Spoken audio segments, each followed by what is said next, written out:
Assalamu alaikum to all of you. Welcome to another my YouTube video. Hope you all are doing great.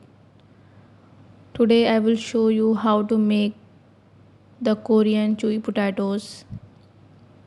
So let's kick start to make this delicious dish which is most famous in Korea. First we need 3 medium sized boiled potatoes and mash it.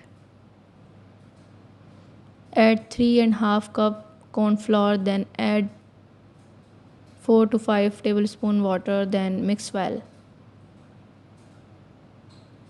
Next, to make dough in chewy shapes with the help of glass, as you can see. Then put in a boiled water. After 10 minutes you need to take out the potatoes from boiled water to chilled water.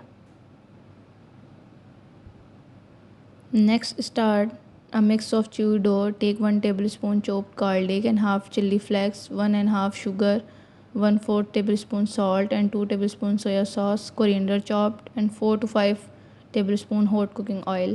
Mix all ingredients well by spoon. At the end, dip the chew potatoes in the mixture and serve it with your family and friends. Hope you like my video. For more new cooking videos, don't forget to subscribe, like and share my channel. Bye bye.